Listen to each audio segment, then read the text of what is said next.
Nathan, are you able to update us on where the injury count is at the moment? Well, some of it. Alia's gone in for surgery, syndesmosis the ankle, so I guess we'll learn more about that once it's completed, but generally they're around a month, so that's what we're thinking. All the other guys are still a chance to play this week. So if Alia goes out, how much of a chance is Sam Skinner now? We think Sam's much more of a chance. He's been in good form. He's looked very good at training and also now a trial a couple of weeks ago, so Sam would be some chance, I would have thought, to come in this week. That's why the urgency with Alia, was it that bad that it needed surgery straight away?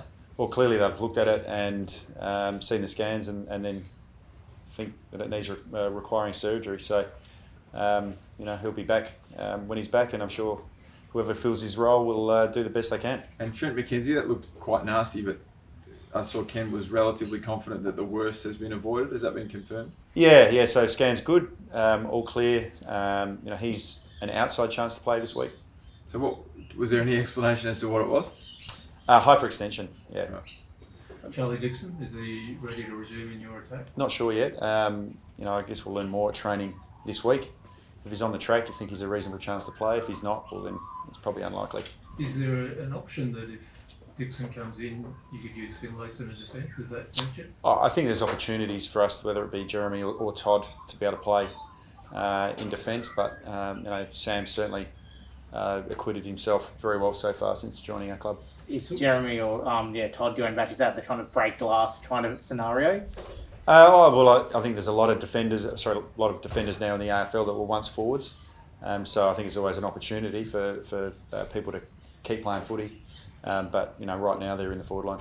Does it give Jake Passini maybe a chance as well of getting there? I think Jake's a good learner. Like, he's had a tough start to his footy career, really. He's a third-year player, so it's 2 years of COVID, 1 year of barely playing footy. But it looks like he's improved. Hopefully with some games he'll give himself a chance.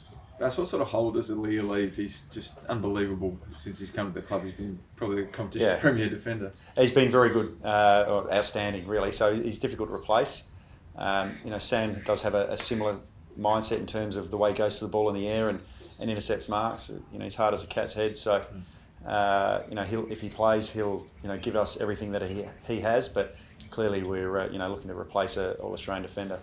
How would you make of your forwards on Saturday night? Is it about who you've got there and then learning to play with each other, or is it the way it's delivered to them, the way you're structuring it up? What's the big fallout of that? Yeah, I think it's much around the consistency of the contest and the follow-up. It wasn't so much the aerial contest; it was the opportunities we missed when we had a good look at it, and then maybe the little lack of follow-up when the ball hit the ground.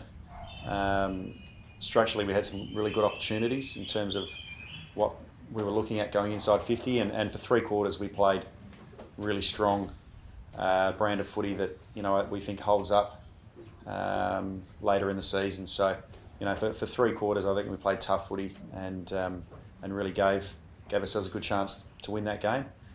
Probably the first 10 minutes of the last quarter we were a bit off our best. Delivery to the forwards, is that still an issue? Well, I thought it was a little bit more around what the forwards were doing more than the delivery itself. So we're looking for more from our tall people. It's still a youngish end of the ground. At the start of the game, 5 of the 6 guys in the forward lines are 24 and under. So it is our younger end, but we are looking for more from our tall people. How was Xavier, Robbie and Connor going after their kind of knocks there? Yeah, well, they're all a chance this week. So it's like 36 hours or nearly 48 hours now since I played, so we'll learn more around how they recover, but they're all considered a chance to play this week. So Xavier has he got a crack in his collarbone or anything like that, or no? So you must be breathing a sigh of relief there. Yeah, well, it's good. I mean, we always prefer players not injured, so that's a good thing. I guess it looks like Brisbane might be challenging the one-match ban, or considering challenging the one-match ban that Mitch Robinson's been offered. Do you have any thoughts on that? I mean, do you think it should have been more than one match at the time? It was certainly not my place to comment on tribunal issues. We'll let the tribunal in Brisbane work that out. There's always excitement with debutants in the season. Now with 6 out, do you see Josh Sinn maybe a bigger chance of coming in earlier? Well, certainly Josh Sinn and probably a few others are a bigger chance to come in than what they were before the weekend. But Josh had a good pre-season. He did quite well in our couple of trial matches whilst only playing a half of footy. I mean, he hasn't played a heap of footy the last 2 years because of the COVID issues leading in. I think we'd only seen him play 6 or 7 games before drafting him. So, he's got a small sample size, but he's certainly got some qualities, both as a footballer and as a person, that we think can make our footy club better. Where do you think you were better from end of last year to round 1 this year? What do you think came out as better for you on Saturday night? Well, I think what you saw, which was the physicality in the contest, in all 3 parts of the ground, around the ball, behind it, in front of it. I thought we played some really strong, tough footy. We worked well from contest to contest, and we gave ourselves a great chance to win that game. We weren't able to hang in there for long enough, and that's something that we'll work towards improving. But I love the fact that we played tough footy for a long period of time against a team that we haven't played that style up there. We've been pretty much knocked out in the first quarter. The last couple of times we played up there, and we were right in that game.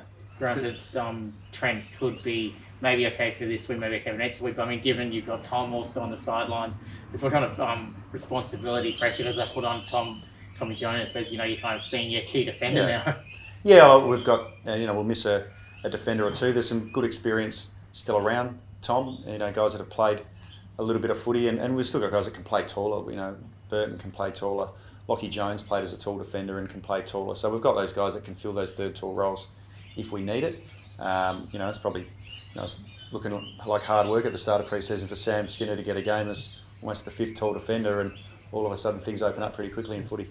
Bass, is it good to get a read on where you're at early against a team that was sort of in the top half last year? Is it good to have that yardstick in round 1? I think we've had some adjustments with who we're playing and where we put people, and not just on the grass, but also off field with who's coaching where. So I think it's the Gold Coast game for the first pre-season look was a good look for us to go, okay, well this isn't the team we want to be, and this is how we're going to make some adjustments. And I think what we've put in place over the length of the pre-season, we start to see round 1, and it's about growing that and being able to repeat it week in, week out. And if we repeat that game week in, week out, we'll win more than we lose. There was a question by the skipper early on just saying it's unknown how players will react as the season goes with regards to what happened last year. It looked like there were no signs of that whatsoever. Are you confident, or are you enthused or energised by the fact that they come out and played the way they did at times? It looked like there was no scars at all.